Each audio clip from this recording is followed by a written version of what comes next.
এখন যদি আমার এই 15 বছর অভিজ্ঞতার ভিতরে আমার যদি কমপ্লেন আসতো তাহলে আমি চারা করতে পারতাম। তখন নাকি আপনি পেঁপে লাগাবেন, তখন আপনি ইউরিয়া সার ইউজ করবেন না।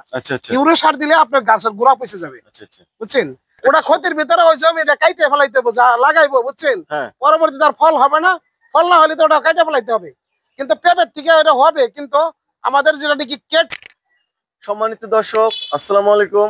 সকল প্রকার কৃষক, তরুণ উদ্যোক্তা এবং কৃষিপ্রেমী বন্ধুদের জানাই হেল্প এগ্রো বাংলা চ্যানেলে স্বাগতম। আমার ভিডিওটা আপনারা যে জায়গা থেকে দেখছেন, দেশ এবং দেশের বাইরে থেকে, প্রবাস থেকে, বিশ্বের যে কোনো প্রান্ত থেকে, চলুন শুরু করা যাক।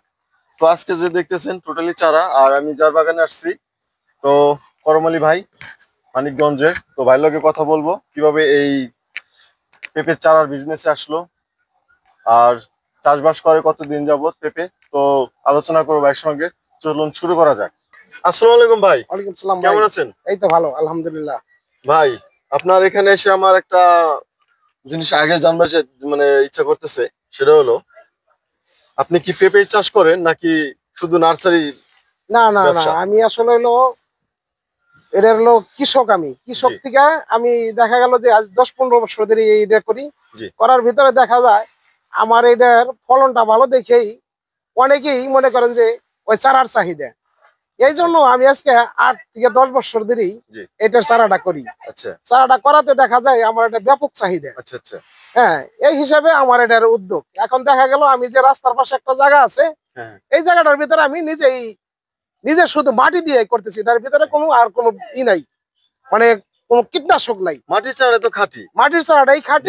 মাটি দিয়ে আপনি লাগাবেন, আপনি কোকোপিটের মধ্যে লাগাইতেছেন না? না না না, কোকোপিটের ছাদে লাগাইতেছেন না? না না, বাণিজ্যিক জন্য মানুষ নেয়, তারা কিন্তু আপনার মূলত এই জমিতে রোপণ করার জন্য।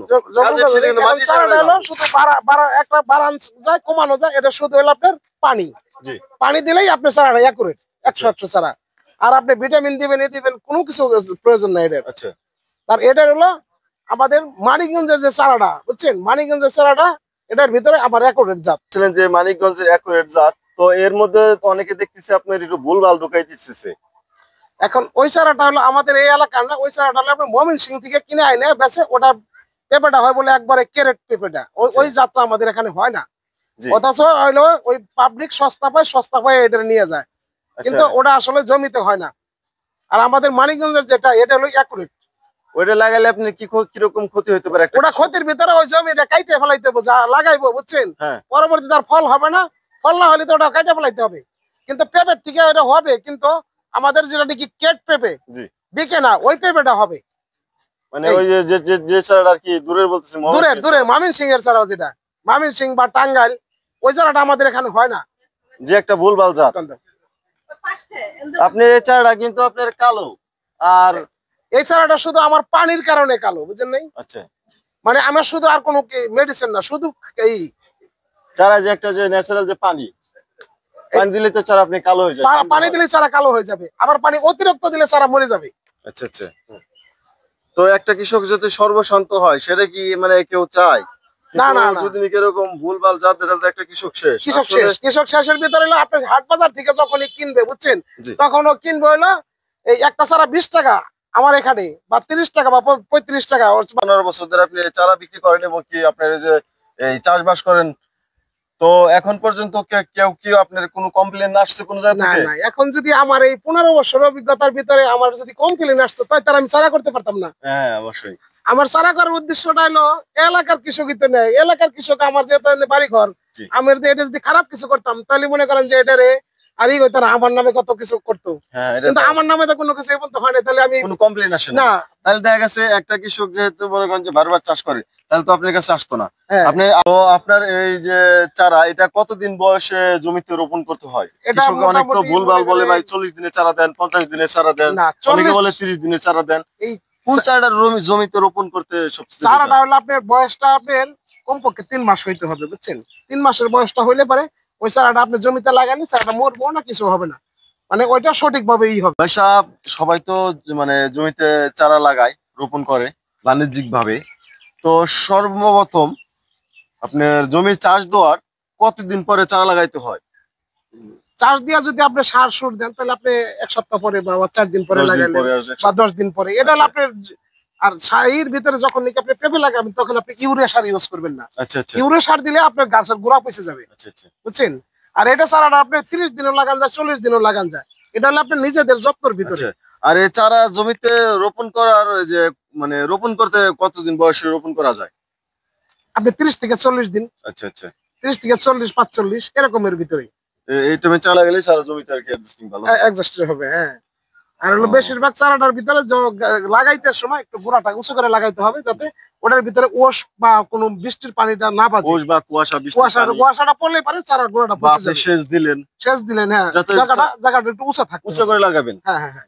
সম্মানিত দর্শক, এই যে এটা আপনি মানে মূল্যবান জিনিস, মানে আসলে ভিডিও না দেখলে মানুষ বুঝতে পারবে না। তো কৃষিকাজ মানে আপনি এমন একটা জিনিস, অনেকে হওয়ার পর আস্তে আস্তে শিখে, অনেকে একজনেরটা দেখে শিখে। এখন জানেন যে আপনার ভার্চুয়াল যুগ, ইন্টারনেটের যুগ, মানুষ কিন্তু একটা জিনিস দেখে শিখে। তো ভাই সাহেব যে একটা কথা বললো, তো এটা ইম্পর্টেন্ট একটা কথা, পেঁপের চারা, এই কথাটা এখন পর্যন্ত কেউ বলে নাই। আসলে যারা আর কি আপনি অরিজিনাল কৃষক বা একটু জ্ঞানী তারাই বলতে পারবে মূলত। যেহেতু চারা বিক্রি করার আপনার কোনোদিনই ইচ্ছা ছিল না, যে আপনার ভিডিওতে বলছে, আগের ভিডিওতে বলছে। তো চারাটা আপনার 1 ইঞ্চি বা হাফ ইঞ্চি উপরে লাগাবেন, মাটি থেকে একটু উপরে লাগাবেন, ভিট করে লাগালে আর ভালো হয়। আপনি কি সেটাই বোঝাতে চাইছেন? হ্যাঁ, মানে মাটি ছেড়ে তো 1 আঙ্গুল বা 2 আঙ্গুল উঁচু থাকলেও আপনার সমস্যা নেই। এটা আচ্ছা সমস্যা না হলো যে যাতে আপনি কুয়াশাটা গাছের করে পড়লে যাতে ওটা না থাকে। আচ্ছা। বা আপনি হ্যাঁ। পানি দিলেন, পানি দিলেন, পানিটা নিচে চলে গেল, হ্যাঁ, চলে গেল। আর যদি পানিটা বাইজে থাকে তাহলে চারাটা আপনি মারা যাবে। আচ্ছা আচ্ছা আর আমি যে এতগুলো চারা করি প্রতি বছর নাকি, জি। আপনি আমার এলাকার লোকজনের কাছে চাইলে দেখেন যে আমার 2 একজনের কাছে জিজ্ঞেস করছেন নাকি আপনি যে আমার চারাটা কিরকম? হ্যাঁ হ্যাঁ, সেটাই। তাহলে আপনি তো জানছেন এটা কি। না না, আমি তো না জানি আসিনি অবশ্যই। হ্যাঁ, ভালো না হলে তো আসতাম না। হ্যাঁ। কারণ ভুলভাল একজন যদি আপনার কন্টেন্ট বানানো বা একটা জিনিস সেটা মনে করেন যে আবার আবার কিছু লোক কিনে নিবে, হ্যাঁ, সে প্রতারিত হবে। আমি চাই না যে আমার মাধ্যমে কেউ প্রতারিত হোক, এটাই সবচেয়ে মূল্যবান কথা। কারণ একটা কৃষকই বুঝে তার এই একটা জমি চাষ করতে অনেক সময় কত লাগে, টাকা অনেক খরচ টাকা হয়। খরচ হয়। তার তো ওই খাদা জমি নাই, তার তো মনে করেন যে এই বিদেশি পয়সা নাই, তার তো মনে করেন যে কৃষক এমন একটা মনে করেন হয়তো টাকাটা লোন করে আনবে, নাহলে গরু বেচা টাকা দেই। তার এই আসলে শখ করে কোনো এই প্রজেক্টে কেউ শখে আসে না। অনেকে শখে আসে, শখে আসার পর বাণিজ্যিক ভাবে শুরু করে। বাণিজ্যিক ভাবে শুরু করে। সবাই কিন্তু আপনার এই গাম জমানোর টাকা পয়সা দিয়েই এই কৃষিকাজ করা। আর এই কৃষকের কোনো আপনার নাই, অনুদান নাই অতটা। কৃষকের কাছ থেকে আপনি সব এটার বেনিফিটটা সবাই খায়, জি যেহেতু কৃষক সবচেয়ে পরিশ্রমী। হ্যাঁ। ভাই সাহেব, তাহলে আপনার এটার কোনো রোগ বালাই আছে কিনা চারার? না না, আমার চারার কোনো রোগ বালাই নেই। যে স্প্রে করেন না কিনা? স্প্রে করি আপনি যে এমএসটি টপ। ওটা যে এমিস্টার টপ, এমএসটি টপ ওটা কি কাজ করে? এটা হলো আপনার পচাটা ফিরাইবো, পচন রোধ করে। পচন রোধ করে। তো মূল্যবান কথা দেখছেন যে আপনারা কিভাবে পচন রোধ করতে পারেন। চারা অনেকে করে, অনেকে বীজ নেয়, অনেকে চারা নেয়। চারা নেওয়ার পরে দেখা গেছে একটা পচতে পারে, পচতে পারে, ওটা পচা স্প্রে করলে দেখা গেছে আপনি শেষ হয়ে যায়। তো দর্শকদের উদ্দেশ্যে যদি বলেন যে পচলে কি স্প্রে করতে হবে? এমিস্টার দিলে কাজ হবে? এমএসটি টপ দিলে কাজ হবে। তারপরে এক একটা এলাকায় একটা জিনিস দেয়, কিন্তু এমএসটি টপটা সবচেয়ে বেশি ভালো আচ্ছা। আর কি। মানে বিভিন্ন জায়গায় বিভিন্ন রকমের ওষুধ আছে আর কি, বিভিন্ন কোম্পানি। তো আপনারা এমিস্টার টপ দিবেন, এটা ভালো কাজ করবে। তো দর্শকদের উদ্দেশ্যে কি বলবেন, যদি কেউ পেঁপে চাষ করতে চায়, সে সঠিক জাতটাই কি মূল্যবান কথা? না, সঠিক জাত ছাড়া তো আমি কেউ এটা দিনে তার কোনো একটা জমি করতে অনেক টাকা পয়সা খরচ হয়। আচ্ছা এখন আমি এরা বললাম যে আপনি হাটের থেকে কিনে আনেন গে, দেন হাটের থেকে হাটের ছাড়া তো হাটের ছাড়াই। আপনি প্রথমে একটা কথা বলছিলেন যে ময়মনসিংহ চারা, হ্যাঁ, ময়মনসিংহ এর ছাড়াটা ভুলভাল চারা। এটা হলো ভুলভাল ছাড়া। এটা হলো আপনি হাট বাজারে নিয়ে একদিন বেশি চলে আসবে, আর আমি তো এখানে স্থায়ী, আমি তো আর এখানে থাকবো। জি। আমার সেটা আপনি ধরতে পারবেন পরবর্তীতে। আমি যদি এরকম খারাপ কিছু করতাম, নেক্সট কিন্তু আপনার কাছ থেকে কেউ নিবে না, কেউ নিত না। তাহলে আমি আজকে কিন্তু একদিনের না। না, আমি তাহলে 15 বছর একটা কথা বলছেন যে 10 থেকে এই 15 থেকে 10 বছর, ওই যে 15 বছরের মতো আর কি আমার এটারই অভিজ্ঞতা। হ্যাঁ হ্যাঁ, লোকজন আপনার কাছে নিতেছে। আমার কাছে তার জন্য কি বলতে চাইছিলেন যদি বলেন? ওটা ওই যে ময়মনসিংহ এর ছাড়াটা, হ্যাঁ, ওটা হাট বাজারে নতুন একটা কৃষক পাইছে, এই তো মনে করে যে সস্তা নিয়ে চলে দেখতে তো গেছে। কালো মিসমিসে, পেঁপেও কালো আর আপনার চারাটাও কালো। ওটার ওরা শুধু ওরা গোবর দিয়ে ওয়ান টাইমের মতন চারাটা বিক্রি করে ফেলায়, বুঝছেন। আচ্ছা আর আমাদের এটা হলো আপনি 2 মাস ভরে নেন, 1 মাস ভরে নেন, এটা আমার সমস্যা নেই। অর্থাৎ আমার চারা নষ্ট হবে না ইনশাআল্লাহ। চাল লাল তো সমস্যা নেই। এটা না না, লাল চারা সমস্যা না, লাল চারা বেশি ভালো। ওটা মানে বাত্তি চারা, বাত্তি চারা, হ্যাঁ, লাল চারা হলো আপনি বাত্তি চারা। সম্মানিত দর্শক, তো ভাইয়ের সঙ্গে কথা বলে অনেক ভালো লাগলো। মূল্যবান কিছু কথা বললো। তো এখানে আপনার অগণিত চারা করছে, 30-40 হাজার চারা। তো যদি আপনার কারো লাগে, অনেকে চাই যে আমি চাষ করব, কি চাষ করব, তাদের বলবো আমি যে শুধু পেঁপে না, বিভিন্ন রকমের আছে, আপনি যেটা বাইছে নিতে পারেন। কোনটায় ভালো বেনিফিট, কোনটায় লাভজনক হবেন। তো যেরকম এই করম আলী ভাই, তো যেহেতু পেঁপেই লাভ, তো পেঁপেই করেন। পেঁপের পাশাপাশি বিভিন্ন জিনিস করা যায় সাথী ফসল হিসেবে। তো আপনাদের বলবো যে আপনারা পেঁপে চাষ করেন, এটা ভালো বেনিফিট পাবেন।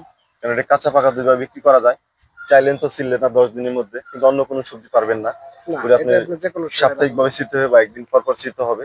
আর পেঁপে এমন একটা জিনিস, আপনি এই 1 মাস পরও ছিঁড়তে পারবেন, কোনো সমস্যা নাই। 2 মাস পরও ছিঁড়তে পারবেন, 3 মাস পরও ছিঁড়তে পারবেন, সমস্যা নাই। কেননা আপনার গাছ থেকে বড় হবে, 3 মাস ছিঁড়ে বড় জোর পাকবে। আর পাকা এই পেঁপে কি বেশি পাকা বিক্রি করা যায়? পাকা বিক্রি করার ভিতরে এই কাঁচাটা যদি যায় 40 টাকা, ওটা যায় আপনি 100 টাকা। তাহলে আপনারা বুঝতেই পারছেন যে কাঁচা পাকা দুইভাবে বিক্রি করা যায়।